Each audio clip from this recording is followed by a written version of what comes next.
Hallo, ek is Dominee Adrian Botes van die APK Leidenburg. Ons gesels verder oor ons tema geloof en praktyk soos ons sien in Sara. Ons lees in Hebreërs 11 vers 11 tot 12. Deur die geloof het Sara self ook krag ontvang om bevrug te word.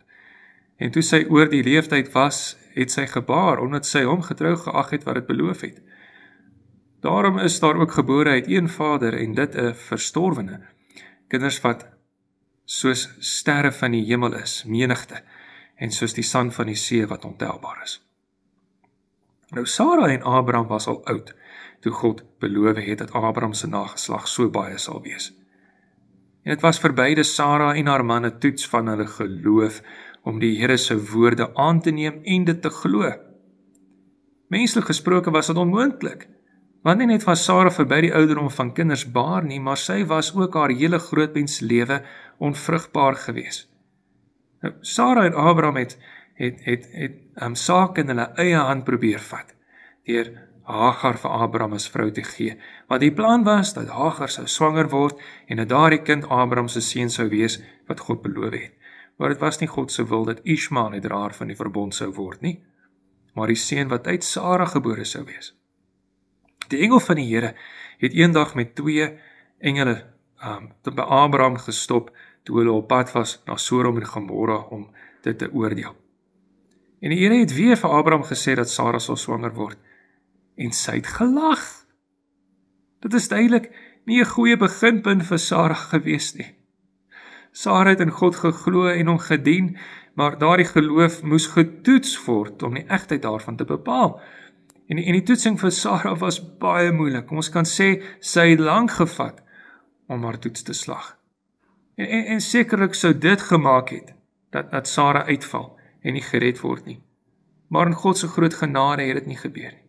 God het haar geloof bewaar en haar gebring tot by die punt waar klein geloof en prachtgeloof verander is. En dit gee vir ons moed, want soms kom daar beproewings op ons pad wat baie, baie moeilik is. En die vuur waarmee ons geloof soos goud gelouter word is warm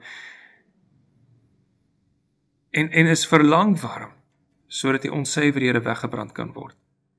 En dit gebeur soms dat ons in daardie tyd soveel moed verloor, dat ons klein geloof soos ongeloof begin lyk.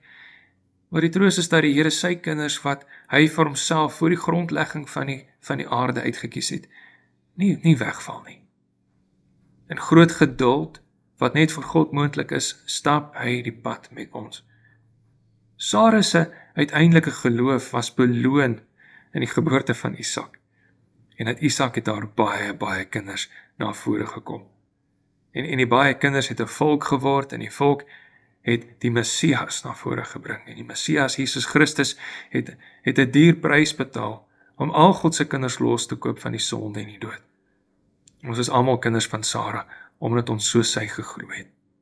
En ons is baie meer, ons is baie soos die sterre van die hemel en die sand van die see, en baie kosbaar vir God.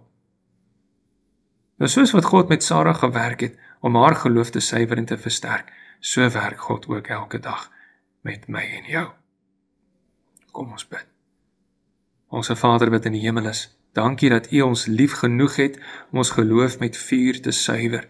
Gee ons asseblief geduld en standvastigheid in daardie dae, omdat ons weet dat U ons wil suiwer van ons reinhede. Wees ons tog ook genadig, Here, dat daardie beproewinge nie te lank duur nie, maar bring ons tot rus in U. Amen.